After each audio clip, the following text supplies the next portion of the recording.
ഉമേഷ്, നമ്മൾ തദ്ദേശ തെരഞ്ഞെടുപ്പിൻ്റെ ആവേശത്തിലേക്ക് വരികയാണെങ്കിൽ കൊച്ചിയിൽ എങ്ങനെയാണ് കൊട്ടിക്കലാശം എത്തുമ്പോൾ കാര്യങ്ങൾ? നഗരസഭയിൽ മുന്നണികളുടെ ആത്മവിശ്വാസം എന്താണ്? പ്രതീക്ഷകൾ എങ്ങനെയാണ്?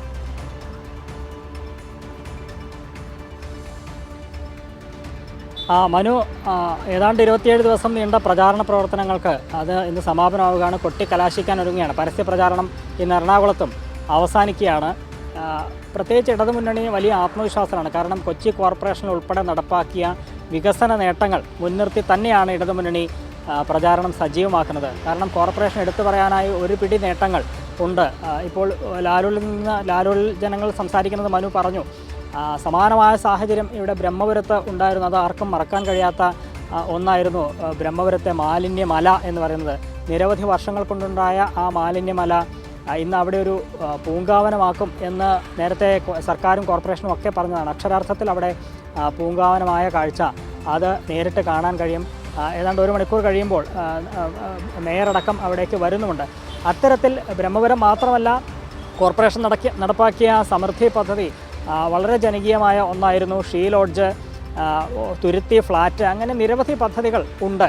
ഈ 5 വർഷക്കാലം നടപ്പാക്കിയ വികസന പ്രവർത്തനങ്ങൾ ജനങ്ങളോട് പറഞ്ഞു തന്നെയാണ് ഇടതുമുന്നണി വോട്ട് തേടുന്നത്. ജില്ലാ പഞ്ചായത്തിലാണെങ്കിൽ കഴിഞ്ഞ 3 പതിറ്റാണ്ടായി UDFൻ്റെ ഭരണമാണ്. അവിടുത്തെ അഴിമതിയും കെടുകാര്യസ്ഥതയും ചൂണ്ടിക്കാട്ടി ഇടതുമുന്നണി വോട്ട് തേടുന്നു.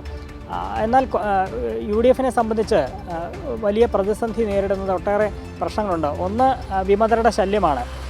ഈ ജില്ലയിലാകെ 153 വിമതർ UDF വിമതർ മത്സരരംഗത്തുണ്ട് എന്നുള്ളത് തന്നെ UDFന് വലിയ തലവേദനയായിരിക്കുകയാണ്. കോർപ്പറേഷനിൽ മാത്രം ഏതാണ്ട് 13 വിമതർ മത്സരിക്കുന്നുണ്ട്.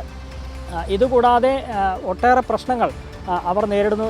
ഏറ്റവും ഉയർന്നു കേട്ട വലിയ പ്രധാനപ്പെട്ട ഒരു ആരോപണം എന്ന് പറയുന്നത് ഈ വർഗീയ കക്ഷികളുമായുള്ള ബാന്ധവമാണ്. അത് പ്രതിപക്ഷ നേതാവിൻ്റെ മണ്ഡലമായ പറവൂരിലെ വിവിധ തദ്ദേശ സ്ഥാപനങ്ങൾക്ക് കീഴിൽ ഈ കോൺഗ്രസും ജമാഅത്തെ ഇസ്ലാമിയും തമ്മിൽ കൂട്ടുകെട്ടുണ്ട്. അതിൻ്റെ തെളിവുകളടക്കം ഇടതുമുന്നണി പ്രചാരണ സമയത്ത് തുറന്ന് കാട്ടിയതാണ്. പ്രത്യേകിച്ച് കോട്ടുവള്ളി, ചിറ്റാറ്റുകര പഞ്ചായത്തുകളിലൊക്കെ UDFൻ്റെ സ്ഥാനാർത്ഥികളായി വരുന്നത് ജമാഅത്തെ ഇസ്ലാമിയുടെ നേതൃത്വത്തിലുള്ള പലരുമൊക്കെയാണ്.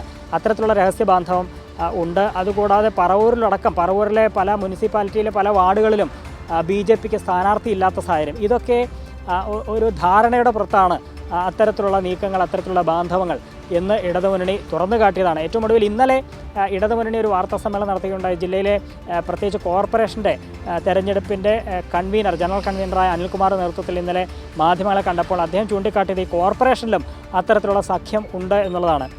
4 വാർഡുകളിൽ ഉള്ള സഖ്യം, അതിന് പ്രധാനപ്പെട്ട 4 വാർഡുകളിൽ അത് അദ്ദേഹം എവിടെയൊക്കെയാണ് എന്നുള്ളത് ഇന്നലെ എടുത്തു പറയുകയുണ്ടായി. എളമക്കര സൗത്ത്, കലൂർ നോർത്ത്, കുന്നുംപുറം, പൊന്നുരുന്നി, ഈ 4 ഡിവിഷനുകളിൽ BJPയുമായി UDF ധാരണയിലെത്തിയിരിക്കുക എന്നുള്ളതാണ്.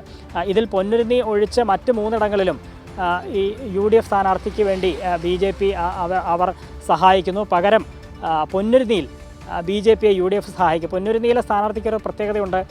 നേരത്തെ UDFൻ്റെ കൗൺസിലറായിരുന്ന സുനിത ഡിക്സണാണ് UDF വിട്ട് പിന്നെ BJPയുടെ സ്ഥാനാർത്ഥിയായി അവിടെ മത്സരിക്കുകയാണ്. ആ ഘട്ടത്തിൽ എല്ലാ അർത്ഥത്തിലും അവരെ തോൽപ്പിക്കേണ്ടുന്ന ഒരു സാഹചര്യമാണ്. പക്ഷേ നേരെ തിരിച്ചാണ് അവിടെ ഉണ്ടായിട്ടുള്ളത്. പൊന്നുരുന്നിയിൽ മുൻ UDF കൗൺസിലറായി ഇപ്പോൾ BJPയുടെ സ്ഥാനാർത്ഥിയായ സുനിത ഡിക്സനെ വിജയിപ്പിക്കാൻ എന്ന ധാരണയാണ് ഉള്ളത് എന്നൊക്കെയുള്ള കാര്യങ്ങളാണ് ഇടതുമുന്നണി ചൂണ്ടിക്കാട്ടുന്നത്. ആ നിലയിൽ വലിയ പ്രചാരണ പ്രവർത്തനങ്ങൾ മുന്നോട്ട് പോകുന്നു. മുന്നണികൾ അവരവരും ഓരോ മുന്നണിയും വലിയ ആത്മവിശ്വാസം അവർ പ്രകടിപ്പിക്കുന്നു. NDAയിലും ഇത്തരത്തിലുള്ള സമാനമായ പ്രശ്നങ്ങൾ, ഈ വിമത പ്രശ്നങ്ങളൊക്കെ NDAയും നേരിടുന്നുണ്ട്. പലയിടത്തും അവർക്ക് സ്ഥാനാർത്ഥികളില്ലാതെ ഉള്ള വിഷയങ്ങളൊക്കെ ഉണ്ട്. ഇക്കാര്യങ്ങളൊക്കെ ഈ തെരഞ്ഞെടുപ്പ് പ്രചാരണ വേളയിൽ അതെല്ലാം സജീവ ചർച്ചയായിട്ടുണ്ട്. ഏതായാലും ജനങ്ങൾ തീരുമാനിച്ചു കഴിഞ്ഞിട്ടുണ്ട് എന്നുള്ളത് തന്നെയാണ്.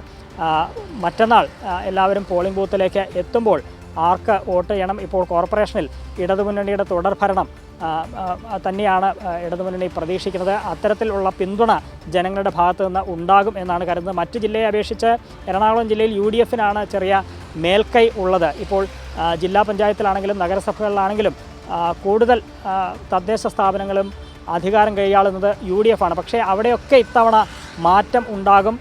പൊതുവിൽ സംസ്ഥാന സർക്കാരിൻ്റെ ഭരണ നേട്ടങ്ങൾ, കഴിഞ്ഞ 9.5 വർഷക്കാലത്തെ ഭരണ നേട്ടങ്ങൾ എല്ലായിടത്തും അതിൻ്റെ അലയലുകൾ ഉണ്ടാകും. അതുകൊണ്ട് മുൻപുണ്ടായിരുന്ന എറണാകുളത്തിനുണ്ടായിരുന്ന UDF ഇത്തവണ ഇല്ലാതാകും. ഇടതുമുന്നണി തന്നെ വലിയ മേൽക്കൈ നേടും എന്നുള്ളത് തന്നെയാണ് പൊതുവിൽ പ്രതീക്ഷിക്കപ്പെടുന്നത്. മനു.